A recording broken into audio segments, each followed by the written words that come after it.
نسبت عطا ہوئی جسے مرشد کے فیض سے ہر لمحہ حیات ہے سلطان جاں کے ساتھ۔ اختر میرے مرشد کا ذرا فیض تو دیکھو، کس طرح درد دل کیا میرے بیاں کے ساتھ۔ حقیقت یہ ہے کسی کو برا سمجھنا، حقیر سمجھنا، خود کو بڑا نیک سمجھنا، بڑا اللہ والا سمجھنا، یا خود کے مسلمان ہونے پر اپنا کمال سمجھنا۔ مسجد کے اندر حاضری ہوتی ہے تو اس حاضری کو اپنا کمال سمجھنا، یہ بھی تکبر کی ایک علامت ہے۔ مسلمان اپنے کسی اچھے عمل کو اپنی طرف اس کی نسبت ہی نہیں کرتا۔ میرا ہر اچھا عمل یہ اللہ تعالیٰ کے کرم سے ہے، میرا ہر اچھا عمل یہ اللہ تعالیٰ کے کرم سے ہے۔ ایک بزرگ فرمایا کرتے تھے کہ جب اللہ تعالیٰ کسی سے ناراض ہوتا ہے تو اس سے روٹی کا لقمہ نہیں چھینتا۔ جب اللہ تعالیٰ کسی سے ناراض ہوتا ہے اس سے روٹی کا لقمہ نہیں چھینتا، بلکہ اس سے سجدے کی توفیق چھین لیتا ہے، اس سے نماز کی توفیق چھین لیتا ہے۔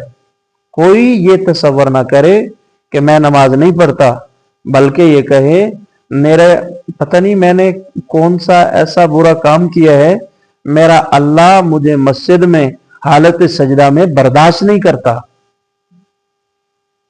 میرا اللہ مجھے مسجد میں حالت سجدہ میں برداشت نہیں کرتا۔ تو اندازہ لگائیے کہ ہم کتنے خطرے کے اندر ہیں اگر ہماری یہ حالت ہے، اگر ہماری یہ کیفیت ہے۔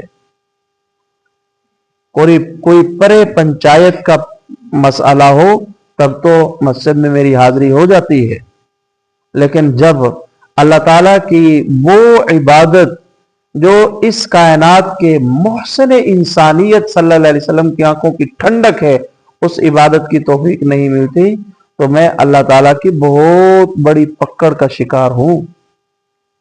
میرا اللہ مجھ سے ناراض ہے، یہ اس بات کی علامت ہے۔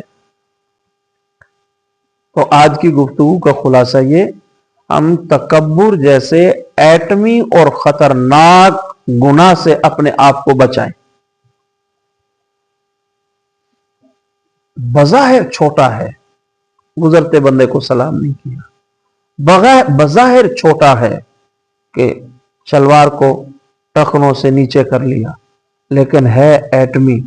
جس طرح ایٹم چھوٹا ہوتا ہے اس کی تباہی بڑی ہوتی ہے، اسی طرح یہ گناہ بظاہر چھوٹا ہے لیکن اس کی تباہی ذرے برابر جس بندے کے اندر ہوگا جنت میں داخل نہیں ہو سکے گا، ذرہ برابر جس بندے میں ہوگا۔ یہ جتنی قسمیں پیچھے بیان کی گئی، دولت کی وجہ سے تکبر، دولت کس نے دی؟ اللہ نے۔ علم کی وجہ سے تکبر پیدا ہوتا ہے، علم کس نے دیا؟ اللہ نے۔ منصب عہدے کی وجہ سے تکبر، منصب عہدہ کس نے دیا؟ اللہ نے۔ جتنی قسمیں ہیں، قوم برادری کی وجہ سے تکبر، قوم اس برادری میں ہمیں کس نے پیدا کیا؟ اللہ نے۔ تو ہر چیز کی نسبت جب اللہ کی طرف کریں گے تو خود رہیں گے ہی نہیں۔ اپنی ذات کو درمیان سے نکال دو، سب اللہ تعالیٰ کا ہے۔ جب خود کو نکالیں گے تو بڑی آسانی ہو جائے گی۔